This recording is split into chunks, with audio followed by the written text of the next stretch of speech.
이제 다 같이 일어나셔서 오늘도 우리를 불러 예배케 하신 하나님께 감사하며 함께 사도신경으로 우리의 신앙을 고백하겠습니다.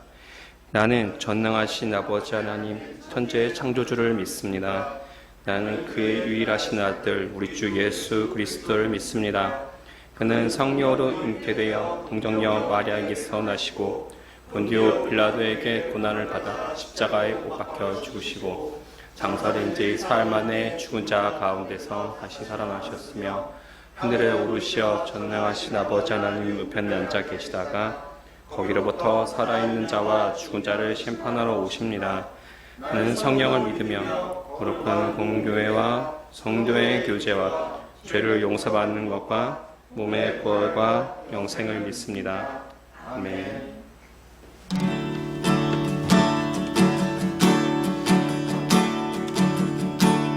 함께 하나님께 찬양 드리겠습니다. 내 평생 사는 동안 내 평생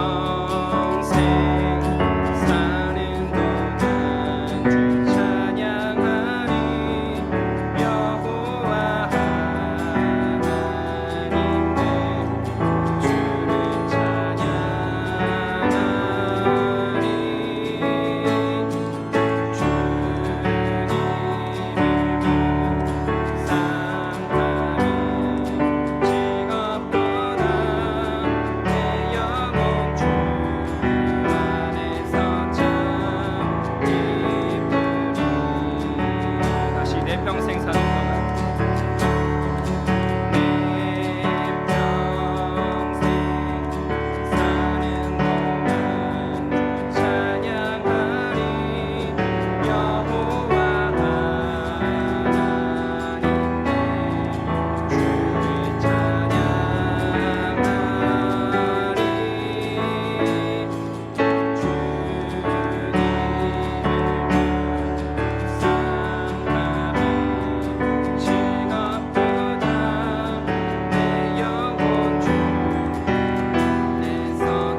사랑하는 주님, 뜨거웠던 무더위 가운데에서도 우리의 건강과 심령을 지켜주심에 감사합니다.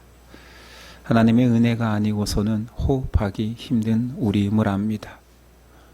세상의 공기 중에서 살아가지만 우리의 삶은 하나님의 호흡 속에 있음을 고백합니다.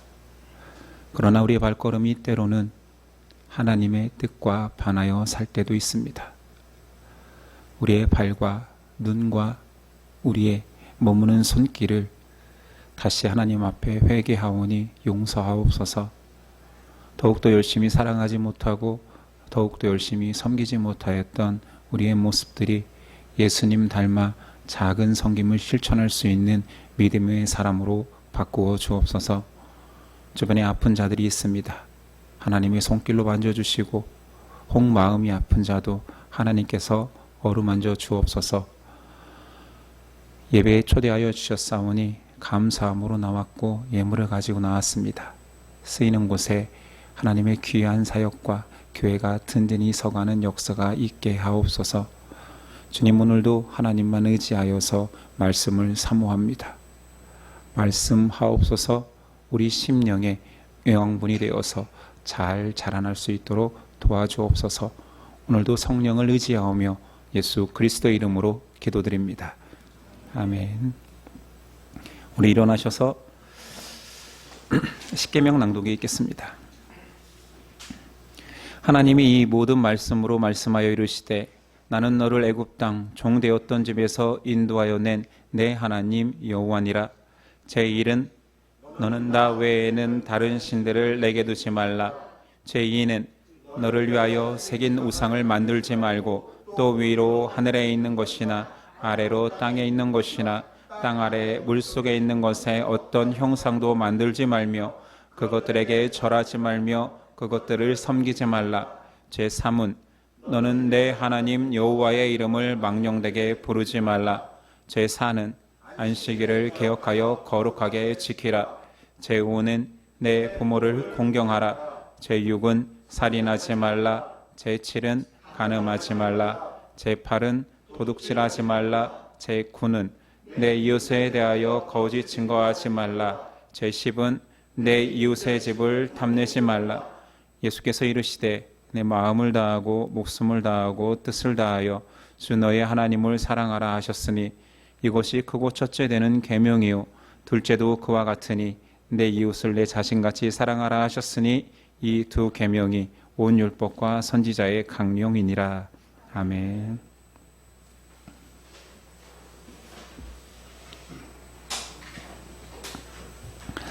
오늘 우리에게 주시는 하나님의 말씀은 사사기 15장과 16장입니다.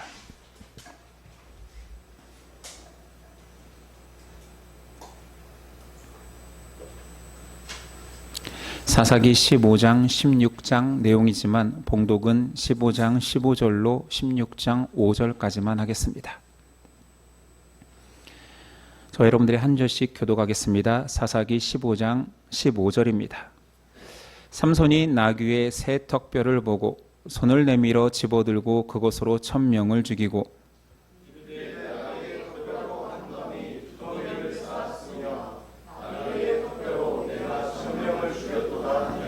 그가 말을 마치고 턱뼈를 자기 손에서 내던지고 그곳을 라맛 레이라 이름하였더라.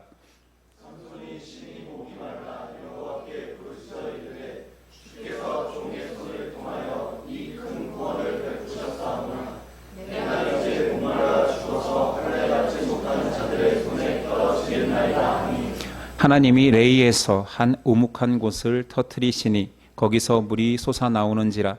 삼손이 그것을 마시고 정신이 회복되어 소생하니 그러므로 그 샘 이름을 에낙고레라 불렀으며 그 샘이 오늘까지 레이에 있더라.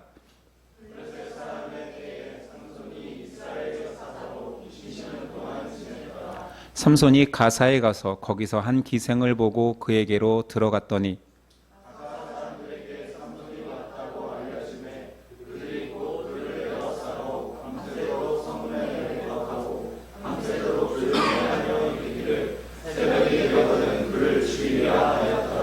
삼손이 밤중까지 누워 있다가 그 밤중에 일어나 성 문짝들과 두 문설주와 문빗장을 빼어 가지고 그것을 모두 어깨에 메고 헤브론 앞산 꼭대기로 가니라.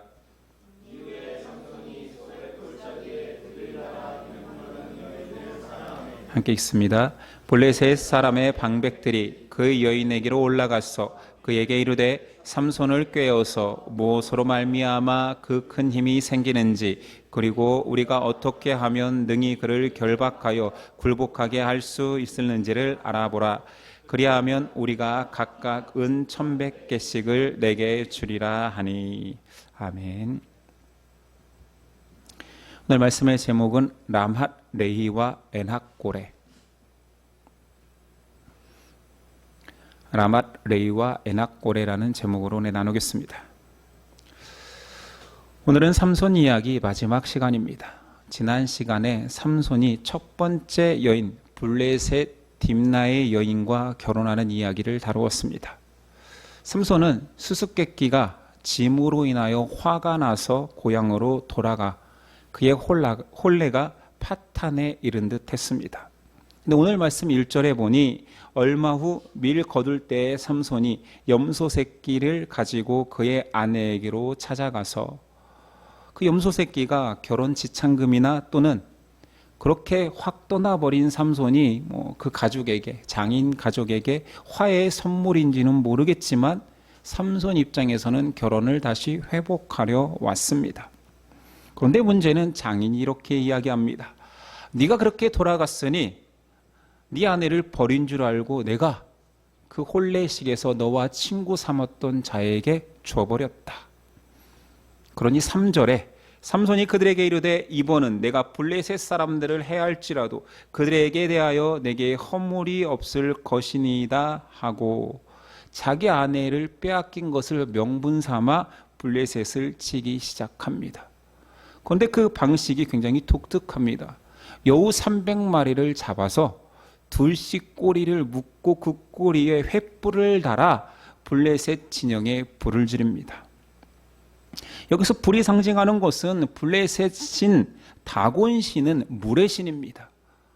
흔히 그 물의 신을 묘사하면 인어 같습니다. 상반신은 사람인데 꼬리 부분은 하반신은 물고기인 거지요. 그 인어의 형상인 다곤 신은 풍요의 신입니다. 삼손이 불을 가지고 심판하는데 그 풍요의 상징인 곡식단과 과수원에 불을 질러 다곤 우상 숭배하는 블레셋을 조롱한 것이지요. 또 왜 여우였을까요? 이것은 그냥 삼손의 꾀 같습니다. 그 넓은 곳에 불을 지르려면 여우를 둘씩 묶어서 꼬리에 불을 달아서 뛰어다니게 한 거죠. 그러면 사방에 불이 퍼지겠지요. 이것이 원인이 되어 블레셋 사람들이 삼손의 아내와 장인을 화형시킵니다. 삼손도 가만히 있지 않고 블레셋을 크게 도륙한 후 시몬 지파에 있는 에담 바위 틈에 숨어버립니다. 이제 블레셋 사람들이 모여서 아예 유다 지파를 침공합니다. 블레셋이 두려워서 유다 지파 사람들이 삼손을 결박하여서 블레셋에 넘겨줍니다. 사건이 이렇게 진행되고 있어요.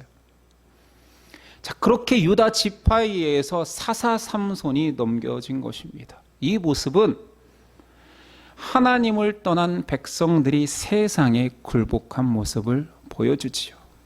사사기 전반적인 내용들 여러분 기억하십니까? 처음에 사사기는 그들이 불의하여서 하나님이 심판하면 살려달라고 부르짖습니다. 그 이후에 사사기에서 이스라엘 백성들은 아예 하나님께 부르짖지 않고 가나안 사람들과 함께 더불어 살아갑니다. 그러나 그들의 핍박 아래에서 애굽의 종처럼 살아갑니다. 아니 가나안 땅으로 이주한 이유가 애굽의 종이 아니라 자유인으로 하나님을 예배하는 백성이 되게 하기 위해서 그렇게 어렵게 출애굽을 시켰는데 이 땅에 와서 다시 종이 된 거죠. 그리고 오늘날에 와서 삼손의 모습에서는 하나님이 세운 사사를 자기들이 나서서 1,000명이 한두 명이 아닙니다. 1,000명의 유다 사람들이 동원해서 삼손을 포위하여서 결박하여서 그대로 적군에게 가져다 줍니다. 어찌 보면 한 사람을 희생시켜서 민족을 살릴 수 있는 처세술 같습니다. 지혜 같습니다. 성경이 말하고 싶은 것은 그것이 아니라 믿음의 배신이지요. 신앙의 타락을 말하는 것입니다.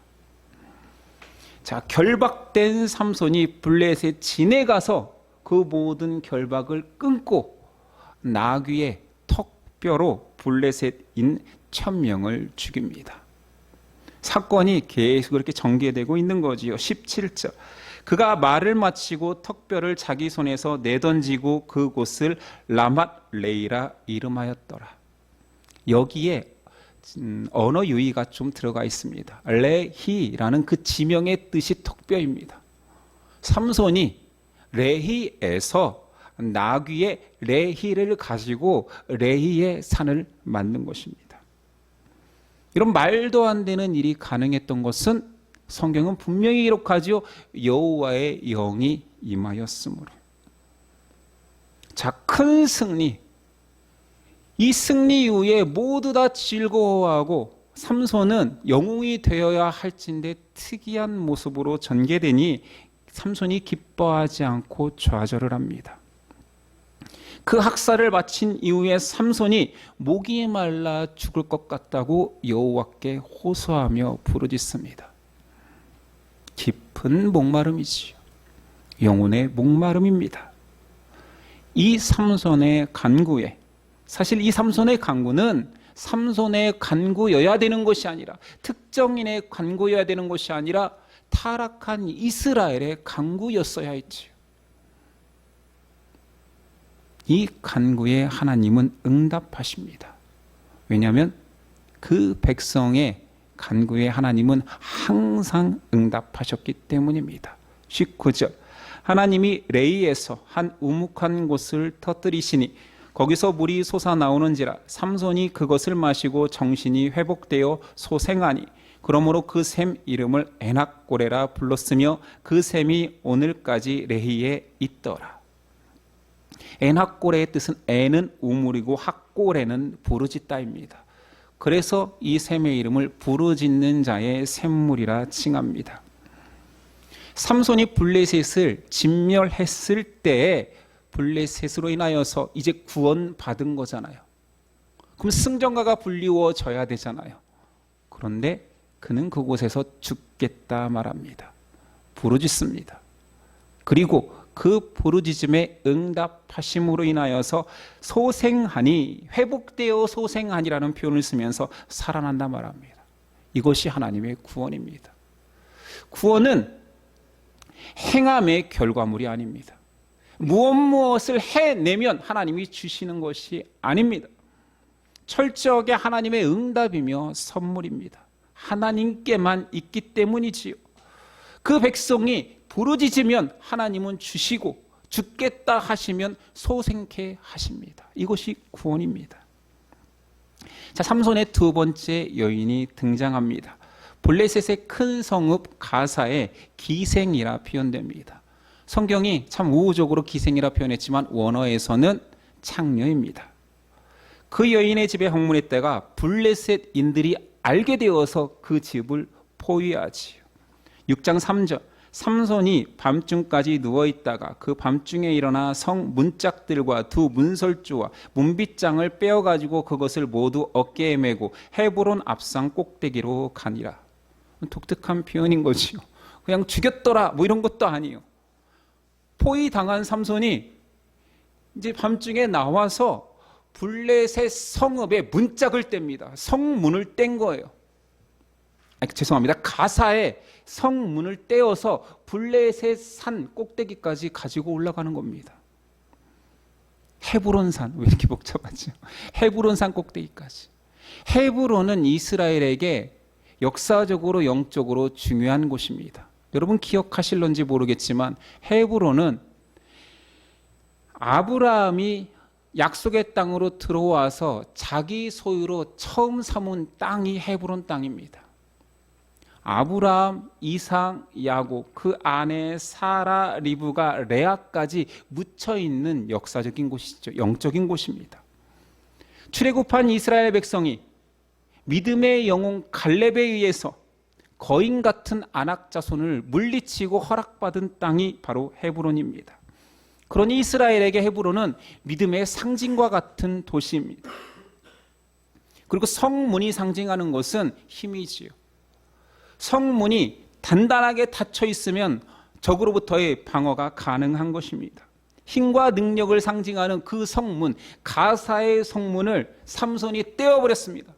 문짝 하나 뗀 것이 아니라 그 기둥, 설주까지 다 떼어서 그가 한 행동은 어깨에 지고 이스라엘의 상징인 헤브론까지 걸어 올라가 그 앞산 꼭대기에 올려놓는 것입니다. 한 상상해 보십시오. 죽이려고 포위했는데 덤덤히 나와서 죽일 테면 죽여봐. 그 성에 가장 강력하다라고 여기는 그 성을 보호하는 성문을 떼어버립니다. 그리고 담담히 그 포위망을 뚫고 나간 게 아니라 성문을 뗄 정도면 얼마나 아무도 못 건드렸다는 거예요. 떼어서 이스라엘의 상징 헤브론 꼭대기에 갖다 놓습니다. 여기서 말하고 싶은 것은 승리는 이스라엘에게 있다. 언제든지 블레셋은 이스라엘이 점령할 수 있다라는 것을 보여준 거지요. 역사적으로 다윗 때에 이 일은 이루어집니다. 이것은 하나님의 때, 하나님의 택한 자에 의해서 세상으로 대변되는 블레셋은 언제라도 심판받을 수 있음을 단적으로 보여준 것입니다. 자, 세 번째 여인은 그 유명한 들릴라입니다. 앞에서는 여인의 이름들이 등장하지 않고 처음으로 들릴라라는 여인의 이름이 등장하는데 그 이름의 뜻은 여러 가지입니다. 그 이름의 뜻을 보면 그 들릴라의 인생을 대변하는 것 같습니다. 히브리어로는 매달린 자라는 뜻입니다. 그가 삼손에 매달리고 간청하여서 삼손 힘의 비밀을 알아내려고 얼마나 애썼습니까? 두 번째 뜻은 아람어와 합성하여서 밤의 여인, 어둠의 여인이라는 뜻입니다. 삼손의 이름은 작은 태양. 작은 태양이 어둠의 여인에 감싸여서 그 빛을 잃어갑니다. 세모로는 신봉하는 자라는 뜻으로 우상 제단에서 그들의 예식이라는 것은 우상에게 절하고 그에게 뜻을 광고하기 위해서 여러 번 설명했듯이 제단을 쌓은 이후에 예식으로 성적인 교합을 이루기에 성전 창기들이 있었습니다. 들릴라의 셈어로 이름 신봉하는 자는 성전 창기들을 의미하기도 합니다. 나름 모두 다 들릴라의 이름 속에 그의 삶의 의미가 담겨 있습니다. 잘 알다시피 삼손과 들릴라의 스토리는 너무 잘 알기에 들릴라가 계속 그 힘의 근원을 알기 위해서 삼손을 유혹하고 간청합니다. 첫 번째 삼손이 말해줬던 것은 마르지 않는 푸른 칡 7줄기로 나를 묶으면 된다 했는데 묶고 나니 블레셋 사람들이 삼손을 죽이려고 들어옵니다. 거짓이었지요. 두 번째 간청하니 사용한 적 없는 새 줄로 묶으면 된다. 그리고 또 블레셋 사람들이 죽이려 옵니다. 거짓이었지요. 세 번째는 자신의 머리 7가닥을 뽑아서 그것을 섞어서 줄을 짠 걸로 묶으면 내가 힘을 쓰지 못해 라고 이야기했지만 결국 그것도 거짓이었습니다. 들릴라는 3번이나 삼손을 죽이려고 배신했습니다. 그런데 이 바보 같은 남성, 사랑의 눈이 먼 이 남성은 그 배신에도 불구하고 끝까지 들릴라와 함께 하지요. 심지어 성경에는 사랑했다라는 단어까지 쓰여 있습니다. 결국 자신의 비밀을 누설하고 블레셋인들에게 삼손은 사로잡힙니다. 여기서 오해하는 거 한 가지는 삼손의 힘의 근원이 모두 다 머리카락인 줄 압니다. 머리카락은 신체의 그냥 일부일 뿐이에요. 물론 우리가 표현상 이제 삼손의 스토리를 다 알기에 문화적으로 삼손과 같이 힘 있는 자를 머리에서 나온다라고 그냥 인식을 할 뿐이죠. 문화적으로, 표현적으로. 근데 우리는 바로 알아야 됩니다. 삼손은 나실인입니다. 나실인의 서원 속에 머리에 삭도를 대지 않고 머리를 깎지 않아야 됩니다. 머리를 깎았다라는 의미는 더 이상 나신으로 살 사명을 잃었다라는 것, 하나님의 영이 떠날 수밖에 없는 상태를 말한 것이지요. 삼손이 머리가 잘리웠기 때문에 그런 것이 아니라 하나님의 영이 떠났기 때문에 힘이 없는 것입니다. 삼손이 권능을 행할 때마다 하나님의 영이 임하였으니라는 정확한 표현이 있습니다. 이제 삼손은 두 눈이 뽑힌 채 가사로 끌려가 종이 되어 옥중에서 맷돌을 돌리는 처지가 됩니다. 자, 이 내용 다 아시잖아요. 우리가 영화로도 보았고 여러 가지 이미지로도 봐서 그 처참한 눈이 뽑히고 큰 맷돌을 돌리고 있는 삼손은 다 알고 있을 것입니다. 삼손 스토리의 마지막은 여기서 끝나지 않고 삼손의 마지막 기도에서 대장정의 마무리가 되지요. 블레셋에게 원수를 갚기 위해서 하나님께 간구합니다. 물론 그때 머리가 길리워졌다라는 표현을 쓰기도 합니다. 시간이 지나 이제 하나님께 간구하는데 하나님께서 그의 간구를 들으셔서 다시 한번 권능의 힘을 베푸시죠. 다곤 신전에서 삼손을 조롱하기 위해서 불렀을 때 다곤 신전의 기둥을 밀어 건물을 무너뜨려 블레셋 사람 3,000명과 함께 삼손은 최후를 맞이합니다. 이게 우리가 알고 있는 스토리의 전부입니다.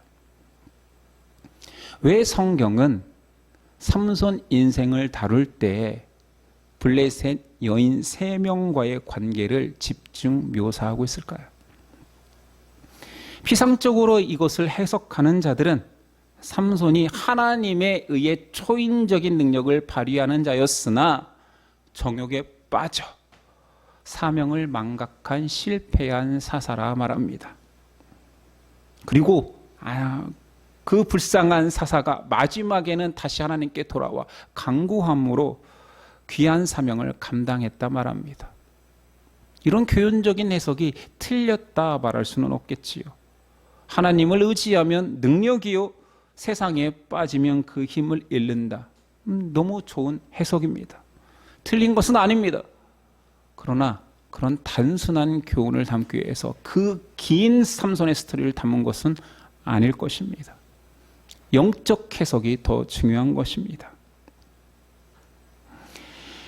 삼손의 모든 삶은 사실은 하나님의 계획입니다. 사사기 14장 4절에 보니 삼손이 처음부터 블레셋 여인과 결혼하는 이유를 밝혔지요. 그때 블레셋 사람이 이스라엘을 다스린 까닭에 삼손이 틈을 타서 블레셋 사람을 치려함이었으나 그의 부모는 이 일이 여호와께로부터 나온 것인 줄을 알지 못하였더라. 사사 삼손은 영원한 사사 되시는 예수 그리스도를 철저하게 예표합니다. 그 공통점을 지금부터 나열해 보려 합니다. 첫 번째, 나실인은 구별된 자입니다. 삼손은 태중에서부터 구별되어 모든 사사들이 장성하여 직접 부름받았다라면 태중에서 아무 의식이 없을 때부터 하나님은 그를 구별하셨습니다. 마지막 사사 되시는 예수 그리스도께서 태중에서부터 성령으로 잉태되어 완벽한 구별이 되셨지요. 두 번째 공통점은 죄인을 사랑합니다. 아니, 삼손이라고 이스라엘 여인과 결혼하여서 아들, 딸 잘 낳고 처첩을 두고 앞에서 사사들 묘사했던 그 단어들, 자녀 30, 아들 30, 딸 30, 그들에게 나귀 새끼를 줌으로 풍요를 누렸더라라고 쓸 수 있었잖아요. 삼손의 어떤 사사보다 권능이 있었던 그가 이스라엘에서 최고의 부와 권력을 누릴 수 있었습니다. 어쩌면 앞에 사사들의 모든 묘사는 결론으로 나오는 삼손을 위한 서론에 불과합니다. 그렇게 살지 않았다라는 것이요. 특이하게도 이 사람은, 이 남자는 외국인만 좋아하는 거예요. 블레셋 여인하고만 사랑에 빠집니다. 성경은 그것을 상세하게 모두 집어냅니다.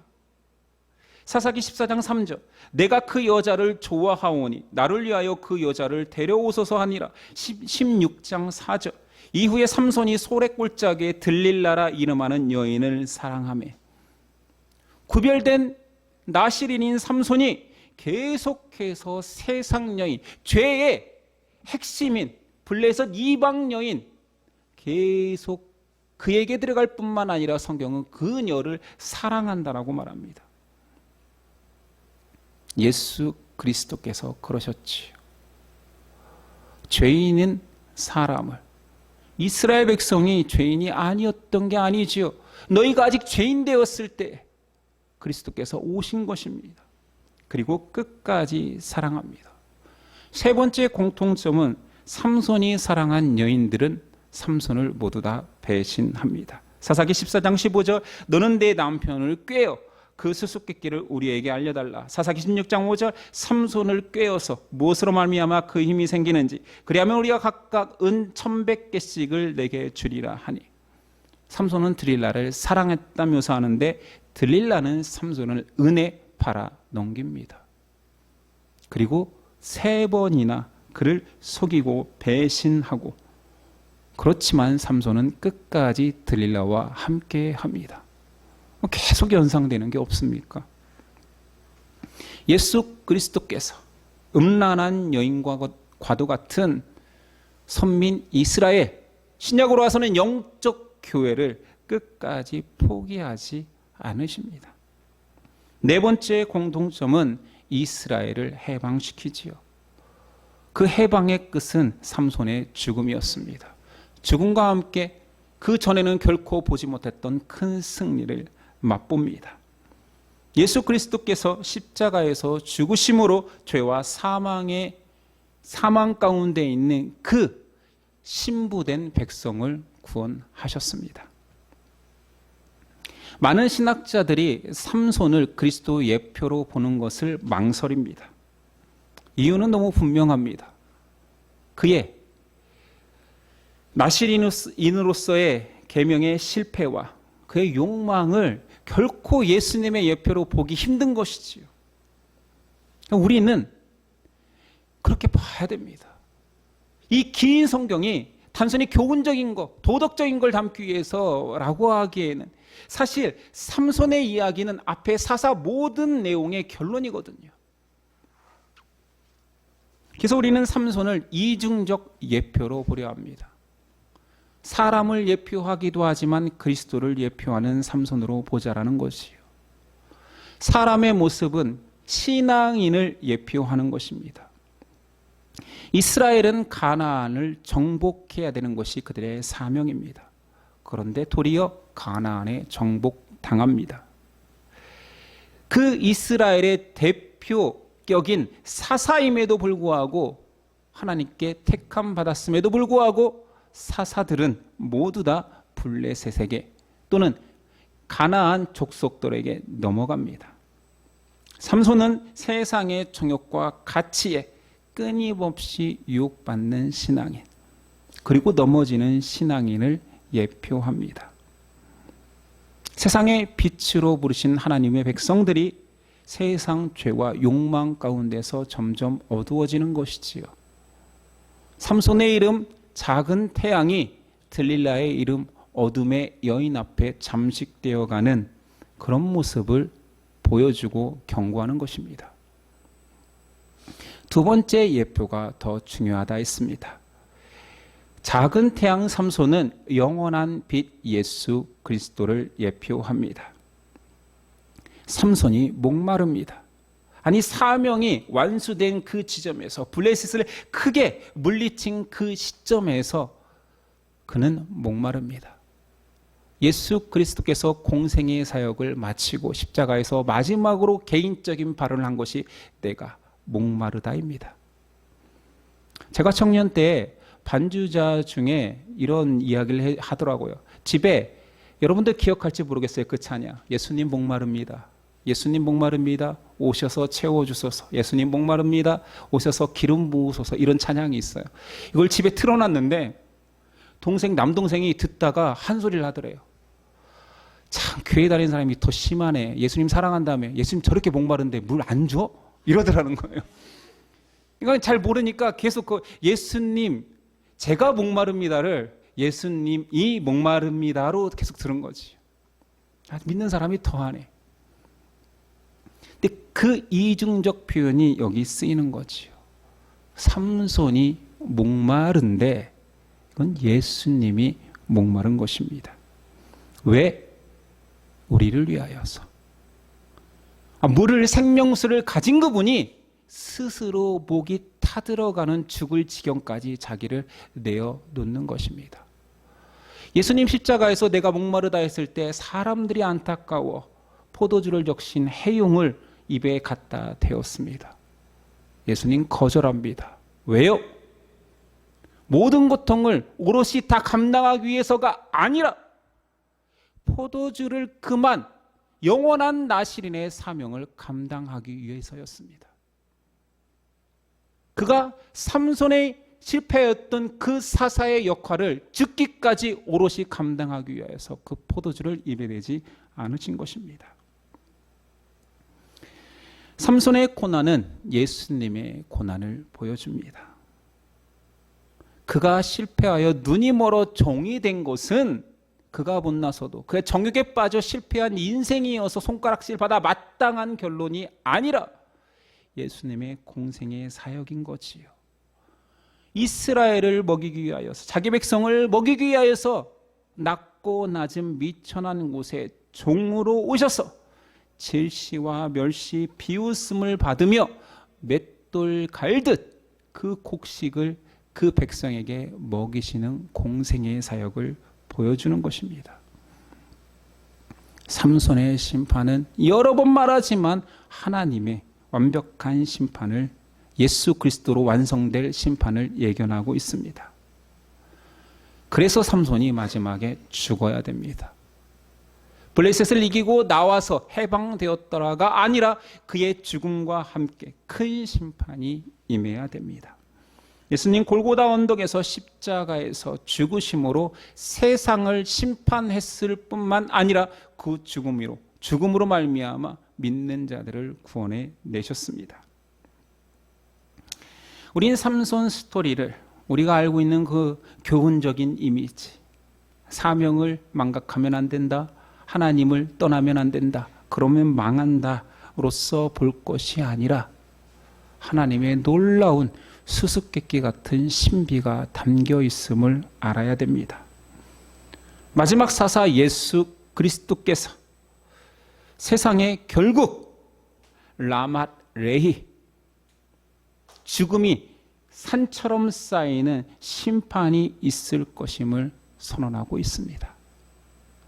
마지막 사사 그리스도께서 그의 그를 의지하고 부르짖는 애낙고레를 외치는 백성들은 구원해 내십니다. 이 놀라운 이야기가 사사기의 이야기인 것입니다. 삼손의 미친 여성편력이 아니라 하나님의 미친 사랑인 거지요. 블레셋 여인 같은 우리를 끝까지 포기하지 않고 사랑하는 것이지요.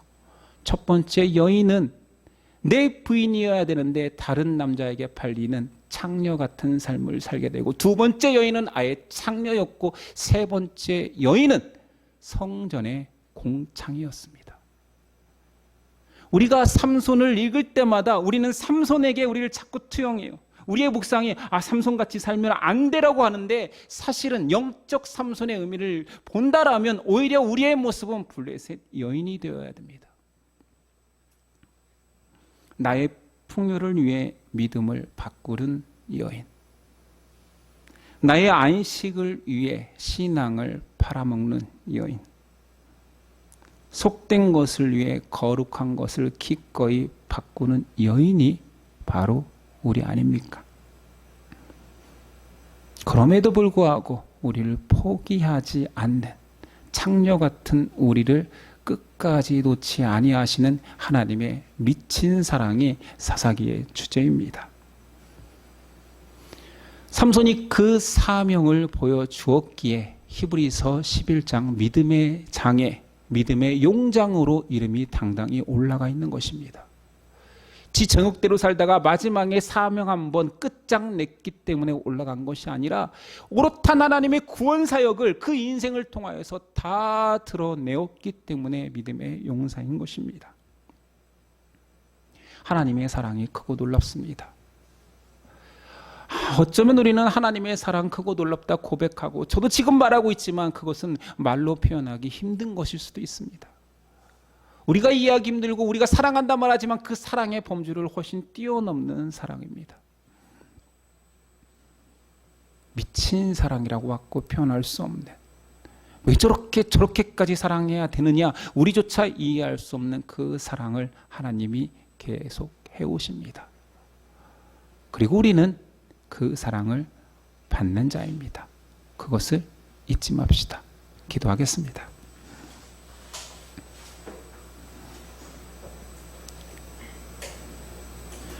주님, 우리도 때로는 삼손을 조롱하였고 삼손의 인생을 폄하하였습니다. 물론 칭찬할 수 없는 인생이었지만 그 모든 것이 하나님의 계획이었다고 한다면 얼마나 놀랍습니까? 그 인생 얼마나 귀합니까? 고난도 시련도 유혹받아 넘어짐도 다 하나님의 뜻이었다면, 결국은 그 모든 것을 통하여서 하나님의 구원 사역을 드러내고 영원한 빛을 나타내는 작은 태양이었다라면 얼마나 귀한 것입니까? 우리가 세상을 살며 세상의 들릴락 가운데에서 우리가 자꾸 작아지고 초라해지고 그 어둠에 덮여 계속 존재하고 있는 태양을 못 볼 때가 있습니다. 그러나 말씀 속에서 하나님의 빛은 한 번도 가리워지지 않았음을 알게 되었사오니, 빛된 사명으로 초대받은 작은 빛된 우리 작은 예수들이 다시 하나님의 빛을 받아 밝히며 사는 백성 되게 하옵소서. 작은 삼손, 작은 태양 삼손은 우리였습니다. 블레셋은 여인과 같이 창녀 같은 삶을 살던 우리지만 끝까지 사랑하신 영원한 사사 예수 그리스도가 있사오니 그 사랑을 기억하며 떠올리며 살아내게 하옵소서. 우리를 택하시고 불러주신 하나님께 감사하오며 예수 그리스도의 이름으로 기도드립니다. 아멘. 일어나서 결단 찬송 드리겠습니다.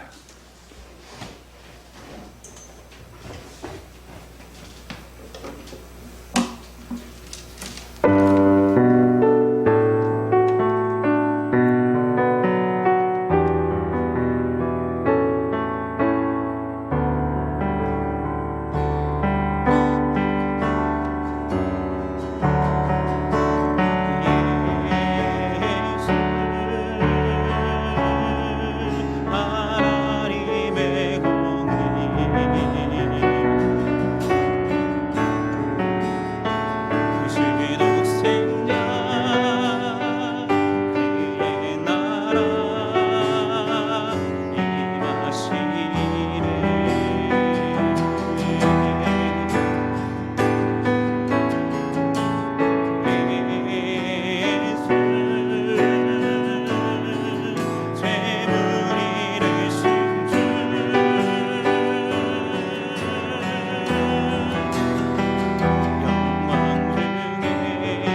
하나님의 사랑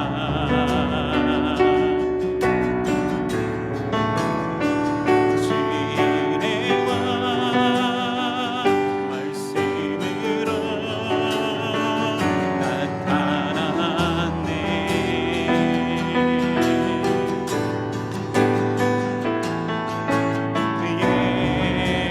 예수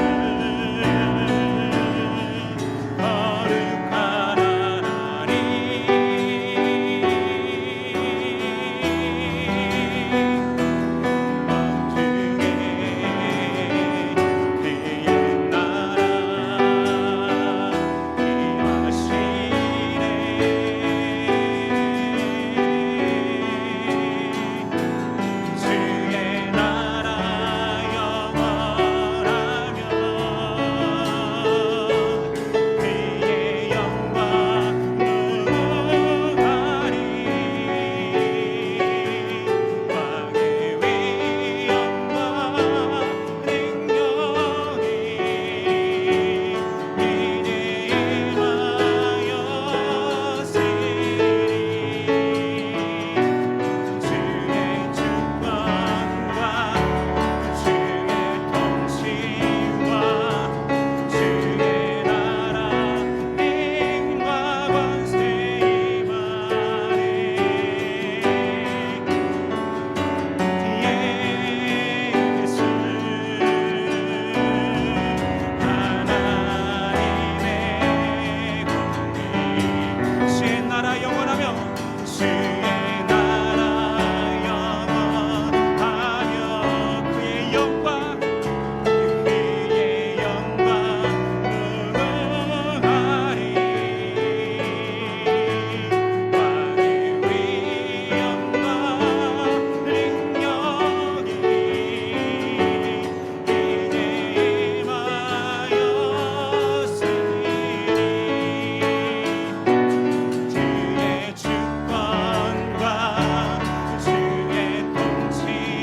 하나님 기도하시겠습니다.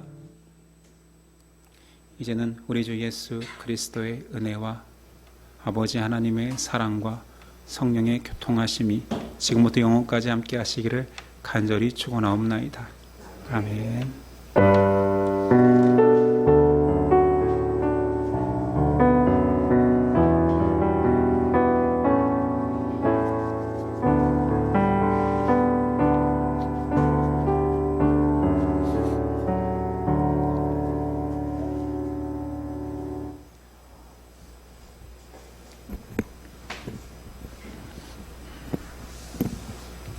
우리 옆 사람과 인사했으면 좋겠습니다. 예수님께서 영원한 사사되어 구원하십니다.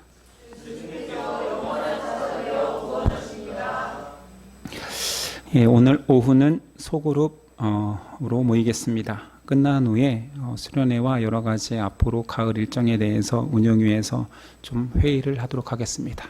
모임 이후에 운영에 모임이 있겠습니다. 예, 예배를 마치겠습니다. 한 주간도 승리하십시오.